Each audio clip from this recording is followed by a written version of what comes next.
ಎಲ್ಲರಿಗೂ ನಮಸ್ಕಾರ. ನಾನು ಡಾಕ್ಟರ್ ಅಮೃತ ಎಸ್ ಜೀವೋತ್ತಮ ಹೆಲ್ತ್ ಆಯುರ್ವೇದ ಕೇಂದ್ರ ಬೆಂಗಳೂರು. ಇವತ್ತಿನ ಸಂಚಿಕೆಯಲ್ಲಿ ಫ್ಯಾಟಿ ಲಿವರ್ ಬಗ್ಗೆ ಒಂದಷ್ಟು ಮಾಹಿತಿ ನಿಮಗೆ ತಿಳಿಸ್ಕೊಡ್ತೇನೆ.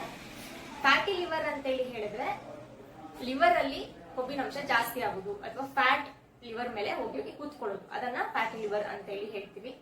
ಸೊ ಬಹಳ ಜನ ರಿಪೋರ್ಟ್ಸ್ ಅಲ್ಲಿ ಅವರ ಸ್ಕ್ಯಾನ್ ರಿಪೋರ್ಟ್ಸ್ ಅಲ್ಲಿ ಬಂದಿರುತ್ತೆ. USG ಅಬ್ಡಾಮಿನ್ ಪೆಲ್ವಿಸ್ ಅಂತ ಹೇಳ್ಬಿಟ್ಟು ಒಂದು ಸ್ಕ್ಯಾನ್ ಮಾಡ್ತಾರೆ. ಆ ಸ್ಕ್ಯಾನಿನ ರಿಪೋರ್ಟ್ ಅಲ್ಲಿ ಇದು ಕಂಡು ಬರುತ್ತೆ. ಗ್ರೇಡ್ 1 ಫ್ಯಾಟಿ ಲಿವರ್ ಅಥವಾ ಗ್ರೇಡ್ 2 ಫ್ಯಾಟಿ ಲಿವರ್ ಅಂತ ಹೇಳಿ ರಿಪೋರ್ಟ್ಸ್ ಅನ್ನ ಕೊಟ್ಟಿರ್ತಾರೆ.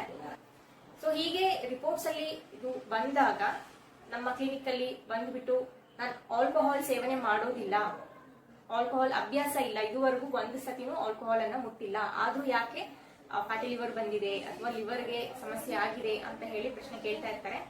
ಇದು ಬರೀ ಆಲ್ಕೋಹಾಲ್ ಸೇವನೆ ಮಾಡೋರಲ್ಲಿ ಮಾತ್ರನೇ ಬರುತ್ತೆ ಅಂತ ಹೇಳಿ ಅನ್ಕೊಂಡ್ರೆ ತಪ್ಪಾಗುತ್ತೆ. ಆಲ್ಕೋಹಾಲ್ ಸೇವನೆ ಮಾಡೋರಲ್ಲಿ ಖಂಡಿತವಾಗ್ಲೂ ಲಿವರ್ ಡ್ಯಾಮೇಜ್ ಆಗುವಂತ ಸಾಧ್ಯತೆ ಜಾಸ್ತಿನೇ ಇರುತ್ತೆ. ಅದರಲ್ಲೂ ಫ್ಯಾಟಿ ಲಿವರ್ ತುಂಬಾ ಕಾಮನ್ ಆಗಿ ಇರುತ್ತೆ. ಹಾಗಂತ ಆಲ್ಕೋಹಾಲ್ ಸೇವನೆ ಮಾಡದೇ ಇರೋರಲ್ಲಿ ಬರಬಾರ್ದು ಅಥವಾ ಬರೋದಿಲ್ಲ ಅಂತಾನು ಏನಿಲ್ಲ.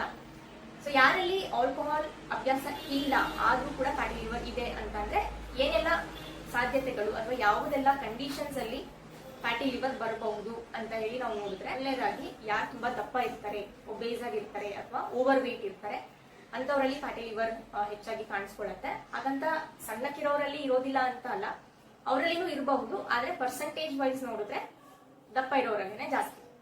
ಇನ್ನು ಎರಡನೇದು ಬಂದ್ಬಿಟ್ಟು ಯಾರಿಗೆ ಡಯಾಬಿಟಿಸ್ ಇರತ್ತೆ ಅಥವಾ ಇನ್ಸುಲಿನ್ ರೆಸಿಸ್ಟೆನ್ಸ್ ಅಂತ ಹೇಳ್ತೀವಿ, ಈ ತರ ಕಂಡೀಷನ್ ಅಥವಾ ಕಾಯಿಲೆಗಳು ಇರುವಂತವರಲ್ಲಿ ಕೂಡ ಫ್ಯಾಟಿ ಲಿವರ್ ಹೆಚ್ಚಿರಬಹುದು. ಹಾಗೆ ಯಾರು ತುಂಬಾ ಸ್ಟ್ರೆಸ್ ಆಗಿರ್ತಾರೆ ಅಥವಾ ಸ್ಟ್ರೆಸ್ ಲೆವೆಲ್ಸ್ ಅವ್ರಿಗೆ ತುಂಬಾ ಜಾಸ್ತಿ ಇರುತ್ತೆ, ಸರಿಯಾಗಿ ನಿದ್ದೆ ಮಾಡ್ತಾ ಇರೋದಿಲ್ಲ, ಅವರ ವರ್ಕ್ ಲೈಫ್ ಬ್ಯಾಲೆನ್ಸ್ ಇರೋದಿಲ್ಲ, ಸೊ ಅಂತವರಲ್ಲಿನೂ ಫ್ಯಾಟಿ ಲಿವರ್ ಅನ್ನ ನಾವು ನೋಡಬಹುದು. ಹಾಗೆ ತುಂಬಾನೇ ಜಂಕ್ ಫುಡ್ ಸೇವನೆ ಮಾಡ್ತಾ ಇದ್ದಾರೆ ರೆಗ್ಯುಲರ್ ಆಗಿ, ಅಥವಾ ಪ್ರೊಸೆಸ್ಡ್ ಫುಡ್ಗಳು ಆಗಿರ್ಬೋದು, ಎಣ್ಣೆ ಪದಾರ್ಥಗಳಾಗಿರ್ಬೋದು, ಇದನ್ನೆಲ್ಲ ತುಂಬಾನೇ ಹೆಚ್ಚಾಗಿ ಸೇವನೆ ಮಾಡ್ತಾ ಇದ್ದಾರೆ ಅಂತ ಹೇಳೋರಲ್ಲಿನೂ ಕೂಡ ಫ್ಯಾಟಿ ಲಿವರ್ ಇರುತ್ತೆ. ಸೊ ಫ್ಯಾಟಿ ಲಿವರ್ ಇರುವಂತವರಲ್ಲಿ ಡೈಜೆಷನ್ ಪ್ರಾಬ್ಲಮ್ ತುಂಬಾನೇ ಜಾಸ್ತಿ ಆಗ್ತಾ ಇರುತ್ತೆ. ಅಜೀರ್ಣ ಸಮಸ್ಯೆ ಆಗೋದು ಅಥವಾ ಬ್ಲೋಟಿಂಗ್ ಆಗುವಂಥದ್ದು, ನೀಟಾಗಿ ಹಸು ಆಗದೆ ಇರುವಂತದ್ದು, ಸೊ ಈ ತರ ಡೈಜೆಷನ್ಗೆ ಅಥವಾ ನಿಮ್ಮ ಪಚನ ಕ್ರಿಯೆಗೆ ಹಾಗೆ ನಿಮ್ಮ ಹೊಟ್ಟೆಗೆ ಸಂಬಂಧಪಟ್ಟಂತ ಸಮಸ್ಯೆಗಳು ಅಥವಾ ಒಂದು ಸಣ್ಣ ಪುಟ್ಟ ಲಕ್ಷಣಗಳು ಕಾಣಿಸ್ಕೊಳ್ತಾ ಇರುತ್ತೆ. ಯೂಶಲಿ ಈ ತರ ಸಿಂಪ್ಟಮ್ಸ್ ಬಂದಾಗ ಜನರು ನೆಗ್ಲೆಕ್ಟ್ ಮಾಡ್ತಾರೆ. ಅದನ್ನ ನೆಗ್ಲೆಕ್ಟ್ ಮಾಡಿದ್ರೆ ಮತ್ತೆ ನೆಕ್ಸ್ಟ್ ಗ್ರೇಡ್ಗೆ ಅದು ಪ್ರೋಗ್ರೆಸ್ ಆಗ್ತಾ ಇರುತ್ತೆ.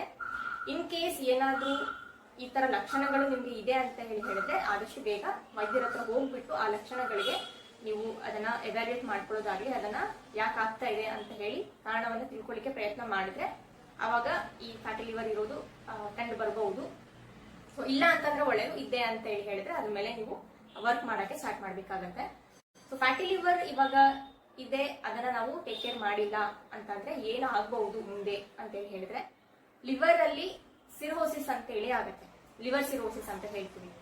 ಹಂಗಂದ್ರೆ ಈಗ ನಾರ್ಮಲ್ ಆಗಿ ಹೆಲ್ದಿ ಆಗಿರುವಂತವರಲ್ಲಿ ಲಿವರ್ ಇಶ್ಯೂ ಏನಿರುತ್ತೆ ಅದು ಸಾಫ್ಟ್ ಆಗಿರುತ್ತೆ, ಮೆತ್ತಗಿರುತ್ತೆ. ಲಿವರ್ ಸಿರೋಸಿಸ್ ಆಯ್ತು ಅಂತಂದ್ರೆ ಏನಾಗುತ್ತೆ, ಅದೆಲ್ಲ ಗಟ್ಟಿಗೆ ಆಗ್ಬಿಡುತ್ತೆ, ಫೈಬ್ರೋಸಿಸ್ ಅಂತ ಹೇಳ್ತೀವಿ. ಸೊ ಈ ತರ ಆದಾಗ ಲಿವರ್ನ ಫಂಕ್ಷನ್ ಸರಿಯಾಗಿ ಆಗೋದಿಲ್ಲ. ಸೊ ಇದರಿಂದ ಮತ್ತೆ ನೆಕ್ಸ್ಟ್ ಸ್ಟೇಜ್ ಬಂದು ಲಿವರ್ ಫೇಲ್ಯೂರ್ ಆಗಬಹುದು ಅಥವಾ ಲಿವರ್ ಕ್ಯಾನ್ಸರ್ ಆಗುವಂತ ಸಾಧ್ಯತೆ ಕೂಡ ಇರುತ್ತೆ ಫ್ಯಾಟಿ ಲಿವರ್ ಅನ್ನ ನೀವು ನೆಗ್ಲೆಕ್ಟ್ ಮಾಡಿದ್ರೆ. ಸೊ ಇದೆಲ್ಲ ಒಂದು ಕಾಂಪ್ಲಿಕೇಶನ್ಸ್. ನಾವು ಸಿಂಪಲ್ ಆಗಿ ಏನ್ ಫ್ಯಾಟಿ ಲಿವರ್ ಇದೆ ಅಂತ ಅನ್ಕೊಂತೀವಿ, ಅದರಿಂದ ಆಗುವಂತ ಸಾಧ್ಯತೆಗಳು ಇರುತ್ತೆ. ಸೊ ಫ್ಯಾಟಿ ಲಿವರ್ ಇದೆ ಅಂತಂದ್ರೆ ನೆಗ್ಲೆಕ್ಟ್ ಮಾಡಕ್ ಹೋಗ್ಬಾರ್ದು, ಅದನ್ನ ಸರಿ ಮಾಡ್ಕೊಳ್ಳಿಕ್ಕೆ ಪ್ರಯತ್ನ ಮಾಡಿದ್ರೆ ಇನಿಷಿಯಲ್ ಸ್ಟೇಜಸ್ ಅಲ್ಲಿ ಗ್ರೇಡ್ 1 ಗ್ರೇಡ್ 2 ಇದೆ ಅಂತೆಲ್ಲ ಹೇಳಿದಾಗ ಅದನ್ನ ಖಂಡಿತವಾಗ್ಲೂ ರಿವರ್ಸ್ ಮಾಡಬಹುದು.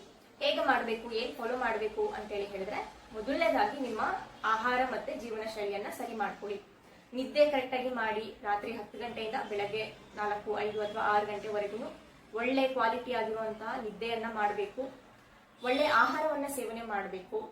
ಹೆಲ್ದಿ ಫುಡ್, ಫ್ರೂಟ್ಸ್ ಮತ್ತೆ ವೆಜಿಟೇಬಲ್ಸ್ ಗಳನ್ನ, ಮಿಲೆಟ್ಸ್ ಗಳನ್ನ, ಈ ತರ ದೇಹಕ್ಕೆ ಒಳ್ಳೆಯದು ಅಥವಾ ಆರೋಗ್ಯವಾಗಿರುವಂತ ಆಹಾರಗಳನ್ನ ಸೇವನೆ ಮಾಡಿ. ಜಂಕ್ ಫುಡ್, ಪ್ರೊಸೆಸ್ಡ್ ಫುಡ್ ಗಳನ್ನೆಲ್ಲ ಆದಷ್ಟು ಅವಾಯ್ಡ್ ಮಾಡಿ. ಎಣ್ಣೆ ಪದಾರ್ಥನ ಆದಷ್ಟು ಅವಾಯ್ಡ್ ಮಾಡಿ. ಹಾಗೆ ಲಘು ಆಹಾರನ ಸೇವನೆ ಮಾಡುದು. ಹೆವಿ ಆಗಿ ಹೊಟ್ಟೆ ತುಂಬಾ ತಿನ್ಲಿಕ್ಕೆ ಹೋಗ್ಬಾರ್ದು. ಇನ್ನು ಹೊಟ್ಟೆ ತುಂಬುತ್ತೆ ಅನ್ನೋಕ್ಕಿಂತ ಮುಂಚೆನೆ ಸ್ವಲ್ಪ ನೀವು ಸ್ಟಾಪ್ ಮಾಡೋದು ಒಳ್ಳೇದು. ಹಾಗೆ ನಾನ್ ವೆಜ್ ಸೇವನೆ ಇರ್ಬೋದು, ಅದು ಕೂಡ ಲಿಮಿಟ್ ಅಲ್ಲಿ ಇರಬೇಕು. ರಾತ್ರಿ ಹೊತ್ತು ಲೇಟ್ ನೈಟ್ ಊಟ ಮಾಡೋದು, ಊಟ ಮಾಡಿದ ತಕ್ಷಣನೇ ಮಲ್ಕೊಳ್ಳೋದು, ಸೊ ಇದೆಲ್ಲ ಮಾಡಿದಾಗ ಜೀರ್ಣಕ್ರಿಯೆ ಅಲ್ಲಿ ಆಲ್ಟರ್ ಆಗುತ್ತೆ. ಸೊ ಅವಾಗ ಈ ತರ ಸಮಸ್ಯೆಗಳು ಉಂಟಾಗಬಹುದು. ಅದರಲ್ಲಿ ಫ್ಯಾಟಿ ಲಿವರ್ ಕೂಡ ಒಂದಾಗಿರುತ್ತೆ. ಸೊ ಆದಷ್ಟು ಬೇಗ ಡಿನ್ನರ್ ಅಥವಾ ರಾತ್ರಿ ಊಟ ಏನಿದೆ 7 ಗಂಟೆ ಅಥವಾ 7:30 ಒಳಗಡೆ ಮುಗಿಸ್ಕೊಳ್ಳೋದು ಒಳ್ಳೆಯದು. ಇನ್ನು ಲೈಫ್ ಸ್ಟೈಲ್ ನಿಮ್ಮ ಸ್ಟ್ರೆಸ್ ಇದೆ ಅಂತೇಳಿ ಹೇಳಿದ್ರೆ ಅದು ವರ್ಕ್ ಸ್ಟ್ರೆಸ್ ಆದ್ರೂ ಆಗಿರ್ಬೋದು ಅಥವಾ ಫ್ಯಾಮಿಲಿ ಸ್ಟ್ರೆಸ್ ಆದ್ರೂ ಆಗಿರ್ಬೋದು. ಸೊ ಸ್ಟ್ರೆಸ್ ಲೆವೆಲ್ಸ್ ಇದೆ ಅಂತ ಅಂದ್ರೆ ಅದನ್ನ ಮ್ಯಾನೇಜ್ ಮಾಡ್ಕೋಬೇಕು. ಯಾಕೆಂದ್ರೆ ಸ್ಟ್ರೆಸ್ ಜಾಸ್ತಿ ಆಯ್ತು ಅಂತ ಹೇಳಿದಾಗ ದೇಹದಲ್ಲಿ ಕಾರ್ಟಿಸೋಲ್ ಅಂತ ಹೇಳುವಂತ ಒಂದು ಹಾರ್ಮೋನ್ ಜಾಸ್ತಿ ಆಗುತ್ತೆ. ಇದರಿಂದ ನಿಮ್ಮ ಡೈಜೆಷನ್ ಮತ್ತೆ ಮೆಟಬಾಲಿಸಮ್ ಏನಿದೆ ಅದು ಕ್ಷೀಣ ಆಗ್ತಾ ಹೋಗುತ್ತೆ. ಇದರಿಂದ ಮತ್ತಷ್ಟು ನಿಮ್ಮ ದೇಹದಲ್ಲಿ ಫ್ಯಾಟ್ ಸ್ಟೋರ್ ಆಗ್ತಾ ಹೋಗ್ತಾ ಇದೆ. ಸೊ ಈ ಕಾರಣದಿಂದಾಗಿ ನೀವು ಸ್ಟ್ರೆಸ್ ಲೆವೆಲ್ಸ್ ಅನ್ನ ಮೇಂಟೈನ್ ಮಾಡಲೇಬೇಕು ಅಥವಾ ಮ್ಯಾನೇಜ್ ಮಾಡ್ಕೊಳ್ಳೇಬೇಕು. ಸ್ಟ್ರೆಸ್ ಲೆವೆಲ್ಸ್ ಮ್ಯಾನೇಜ್ ಮಾಡೋದಕ್ಕೆ ಎಕ್ಸರ್ಸೈಸ್ ಮಾಡಿ ಪ್ರತಿದಿನ ಒಂದು 30 ನಿಮಿಷದಿಂದ 45 ನಿಮಿಷದವರೆಗೂ ಅಥವಾ 1 ಗಂಟೆವರೆಗೂ ಸಾಧ್ಯ ಆದ್ರೆ ಎಕ್ಸರ್ಸೈಸ್ ಅನ್ನ ಮಾಡೋದು ಒಳ್ಳೆಯದು. ಅದ್ರ ಜೊತೆಗೆ ಪ್ರಾಣಾಯಾಮ ಮತ್ತೆ ಯೋಗಾಸನಗಳು ಇದ್ರೆ ಇನ್ನೂ ಒಳ್ಳೆಯದು. ಇನ್ನು ಮನೆ ಮದ್ದು ಏನಾದ್ರೂ ಇದ್ರೆ ಹೇಳಿ ಡಾಕ್ಟ್ರೆ ಅಂತೇಳಿ ಹೇಳಿದ್ರೆ 2 ತುಂಬಾನೇ ಎಫೆಕ್ಟಿವ್ ಆಗಿರುವಂತಹ ಗಿಡಮೂಲಿಕೆಗಳ ಬಗ್ಗೆ ತಿಳಿಸ್ಕೊಡ್ತೇನೆ. ಮೊದಲನೇದು ಬಂದ್ಬಿಟ್ಟು ಭೂಮಿ ಅವಲಕ್ಕಿ ಅಂತ ಹೇಳಿ, ಕನ್ನಡದಲ್ಲಿ ನೆಲನೆಲ್ಲಿ ಅಂತ ಹೇಳಿ ಹೇಳ್ತೀವಿ. ಇದನ್ನ ನೀವು ಸಾಮಾನ್ಯವಾಗಿ ನೋಡಿರ್ತೀರಾ, ಖಾಲಿ ಸೈಡ್ಗಳಲ್ಲಿ ಅಥವಾ ರೋಡ್ ಸೈಡ್ ಅಲ್ಲಿ ಎಲ್ಲ ಇರುತ್ತೆ. ಅಂಡ್ ಹಳ್ಳಿ ಕಡೆ ಹೊಲದಲ್ಲೂ ಕೂಡ ಇದೆಲ್ಲ ಬೆಳೆದಿರತ್ತೆ.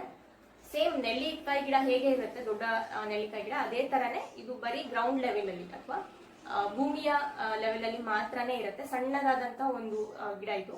ಈ ಗಿಡದ ಪ್ರತಿಯೊಂದು ಎಲೆಯಿನ ಕೆಳಗಡೆ ಒಂದು ಸಣ್ಣ ಸಣ್ಣದ ಕಾಯಿಗಳಿರುತ್ತೆ. ಸೊ ಇದೇ ಇದರ ಐಡೆಂಟಿಫಿಕೇಶನ್ ಕೋಡ್ ಅಂತ ಹೇಳ್ಬೋದು. ಸೊ ಈ ಭೂಮಿ ಅವಲಕ್ಕಿ ನಿಮ್ಗೆ ಡೈರೆಕ್ಟ್ ಆಗಿ ಹಸಿದು ಸಿಕ್ತು ಫ್ರೆಶ್ ಇರೋದು ಅಂತಂದ್ರೆ ಅದನ್ನ ತಗೊಂಡ್ ಬಂದ್ಬಿಟ್ಟು ನೀಟಾಗಿ ಒಂದು 2-3 ಸಲ ನೀರಲ್ಲಿ ವಾಶ್ ಮಾಡಿ ಕಂಪ್ಲೀಟ್ ಆ ಗಿಡನ ನೀವು ನೀರಲ್ಲಿ ಹಾಕಿ ಕಷಾಯ ತರ ಮಾಡ್ಬಿಟ್ಟು ಒಂದು 30 ml ಅಷ್ಟು ಸೇವನೆ ಮಾಡಬಹುದು ಪ್ರತಿದಿನ. ಇನ್ನು ನಿಮ್ಗೆ ಸಿಗೋದಿಲ್ಲ, ಅದಕ್ಕೆ ನಾವು ಏನ್ ಮಾಡ್ಬೋದು ಅಂತ ಹೇಳಿದ್ರೆ ಭೂಮಿ ಅವಲಕ್ಕಿ ಚೂರ್ಣ ಅಂತ ಕೂಡ ಸಿಗುತ್ತೆ, ಆಯುರ್ವೇದ ಮಾರ್ಕೆಟ್ಸ್ ಅಲ್ಲೆಲ್ಲ ಸಿಗುತ್ತೆ. ಅದನ್ನ ತಂದ್ಬಿಟ್ಟು 1 ಚಮಚೆಯಷ್ಟು ಈ ಭೂಮಿ ಅವಲಕ್ಕಿ ಪೌಡರ್ ಅನ್ನ ಒಂದು ಅರ್ಧ ಗ್ಲಾಸ್ ಅಷ್ಟು ಉಗುರು ಬೆಚ್ಚಗಿರೋ ನೀರಲ್ಲಿ ಮಿಕ್ಸ್ ಮಾಡಿಬಿಟ್ಟು ಪ್ರತಿದಿನ ಬೆಳಗ್ಗೆ ಖಾಲಿ ಹೊಟ್ಟೆಯಲ್ಲಿ ಸೇವನೆ ಮಾಡ್ತಾ ಬರ್ಬೋದು. ಇನ್ನು 2ನೇದು ಏನಪ್ಪಾ ಅಂತ ಅಂದ್ರೆ ಅಲೋವೆರಾ, ಲೋಳೆ ಸರ ಅಂತ ಏನ್ ಹೇಳ್ತೀವಿ. ಸೊ ಈ ಅಲೋವೆರಾ ಅಂತ ಹೇಳೋದು ನಾವು ಲಿವರ್ಗೆ ಸಂಬಂಧಪಟ್ಟಂತಹ ಯಾವುದೇ ತೊಂದರೆಗಳಿದ್ರೂ ಕೂಡ ನಾವು ಅಲೋವೆರಾನ ಬಳಕೆ ಮಾಡಬಹುದು. ಬರೀ ಫ್ಯಾಟಿ ಲಿವರ್ಗೆ ಅಂತಾನೆ ಅಲ್ಲ, ಬೇರೆ ಯಾವುದೇ ಲಿವರ್ಗೆ ಸಂಬಂಧಪಟ್ಟಂತ ತೊಂದರೆಗಳಿದೆ ಅಂತ ಅಂದ್ರೂ ಕೂಡ ನಾವು ಅಲೋವೆರಾನ ಬಳಕೆ ಮಾಡಬಹುದು. ಸೊ ಅಲೋವೆರಾನ ಹೇಗೆ ಸೇವನೆ ಮಾಡಬೇಕು ಅಂತಂದ್ರೆ, ಅಲೋವೆರಾ ನಿಮಗೆ ಫ್ರೆಶ್ ಆಗಿನೇ ಸಿಗುತ್ತೆ. ಯೂಶಲಿ ಎಲ್ಲರ ಮನೆಯಲ್ಲೂ ಕೂಡ ಬೆಳೆದಿರ್ತಾರೆ.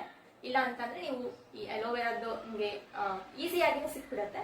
ಅದರದ ಒಂದು ಸ್ವಲ್ಪ ಕಟ್ ಮಾಡ್ಕೊಂಡು ತಂದ್ಬಿಟ್ಟು ಅದ್ರ ಮೇಲ್ಗಡೆ ಏನು ಲೇಯರ್ ಇರುತ್ತೆ, ಔಟರ್ ಲೇಯರ್ ಅಥವಾ ಸ್ಕಿನ್ ಅನ್ನ ತೆಗೆದ್ಬಿಟ್ಟು ಒಳಗಡೆ ಏನ್ ಪಲ್ಪ್ ಅಥವಾ ಜೆಲ್ಲಿ ತರ ಇರುತ್ತೆ ಅದನ್ನ ಒಂದು ಸಣ್ಣ ಪೀಸ್ ಅಷ್ಟು ನೀವು ಮಿಕ್ಸಿಯಲ್ಲಿ ಹಾಕ್ಬಿಟ್ಟು ಅದನ್ನ ಸ್ವಲ್ಪ ಗ್ರೈಂಡ್ ಮಾಡಿದ್ರೆ, ರುಬ್ಬಿದ್ರೆ ಅದು ಸ್ವಲ್ಪ ಲಿಕ್ವಿಡ್ ತರ ಜ್ಯೂಸ್ ತರ ಆಗುತ್ತೆ. ಸೊ ಅದನ್ನ ನೀವು ಒಂದು 10 ml ಅಷ್ಟು ಜ್ಯೂಸ್ ಅನ್ನ ನೀವು ಪ್ರತಿದಿನ ಖಾಲಿ ಹೊಟ್ಟೆಯಲ್ಲಿ ಸೇವನೆ ಮಾಡ್ತಾ ಬರ್ಬೋದು. ಇವಾಗ ತಿಳಿಸ್ಕೊಟ್ಟಿರುವಂತಹ 2 ಗಿಡಮೂಲಿಕೆಗಳನ್ನು ಕೂಡ ನೀವು ಬಳಕೆ ಮಾಡಬಹುದು. ಇಲ್ಲ ನನಗೆ ಒಂದಷ್ಟೇ ಸಿಗತ್ತೆ, ಒಂದಷ್ಟೇ ಬಳಕೆ ಮಾಡಬಹುದಾ ಅಂದ್ರೆ ಹೌದು, ಯಾವ್ದಾದ್ರು ಒಂದನ್ನು ಕೂಡ ನೀವು ಬಳಕೆ ಮಾಡಬಹುದು. ಪ್ರತಿದಿನ 2ರಲ್ಲಿ 1 ಅಥವಾ 2 ಕೂಡ ನೀವು ಒಂದು 2 ತಿಂಗಳಿಂದ 3 ತಿಂಗಳವರೆಗೂ ನೀವು ಪ್ರತಿನಿತ್ಯ ಸೇವನೆ ಮಾಡ್ತಾ ಬಂದ್ರಿ, ನಿಮ್ಮ ಡಯಟ್ ಮತ್ತೆ ಲೈಫ್ ಸ್ಟೈಲ್ ಕರೆಕ್ಷನ್ ಜೊತೆಗೆ ಅಂತ ಅಂದಾಗ ಮಾತ್ರ ನಿಮ್ಗೆ ಒಂದು ಚೇಂಜಸ್ ಅನ್ನ ನೋಡಬಹುದು. ನಿಮ್ಮ ಫ್ಯಾಟಿ ಲಿವರ್ ಏನಿದೆ ಅದು ನೆಕ್ಸ್ಟ್ ಫರ್ದರ್ ಗ್ರೇಡ್ 1 ಇಂದ ಗ್ರೇಡ್ 2 ಆಗದಿರೋ ಹಾಗೆ ಅಥವಾ ಗ್ರೇಡ್ 2 ಇಂದ ಗ್ರೇಡ್ 3 ಆಗದಿರೋ ಹಾಗೆ ತಡೆಗಟ್ಟಬಹುದು. ಮೊದಲನೇ ವಿಚಾರ. ಅಂಡ್ 2ನೇದು ನೀವು ಚೆನ್ನಾಗಿ ಫಾಲೋ ಮಾಡಿದ್ರಿ ಪ್ರತಿದಿನ ನಿಮ್ಮ ಡಯಟ್ ಮತ್ತೆ ನಿಮ್ಮ ಲೈಫ್ ಸ್ಟೈಲ್ ನ ಕರೆಕ್ಷನ್ ಜೊತೆಗೆ ಅಂತ ಅಂದ್ರೆ ಅದನ್ನ ರಿವರ್ಸ್ ಕೂಡ ಮಾಡಬಹುದು. ಸೊ ಇದಿಷ್ಟು ಫ್ಯಾಟಿ ಲಿವರ್ ಬಗ್ಗೆ ಇದ್ದಂತಹ ಮಾಹಿತಿ. ಈ ಒಂದು ಮಾಹಿತಿ ಎಲ್ಲರಿಗೂ ಉಪಯೋಗ ಆಗುತ್ತೆ ಅಂತ ಅನ್ಕೊಳ್ತೇನೆ. ಬಹಳ ಜನರಲ್ಲಿ ಫ್ಯಾಟಿ ಲಿವರ್ ಸಮಸ್ಯೆ ಇರುತ್ತೆ. ಸೊ ಅವರೆಲ್ಲರಿಗೂ, ನಿಮ್ಮ ಸ್ನೇಹಿತರೆಲ್ಲರಿಗೂ ಕೂಡ ಈ ವಿಡಿಯೋವನ್ನು ಶೇರ್ ಮಾಡಿ, ಹಾಗೆ ಲೈಕ್ ಮಾಡೋದನ್ನ ಮರಿಬೇಡಿ. ನಾನು ನಿಮ್ಮ ಡಾಕ್ಟರ್ ಅಮೃತ. ಎಸ್.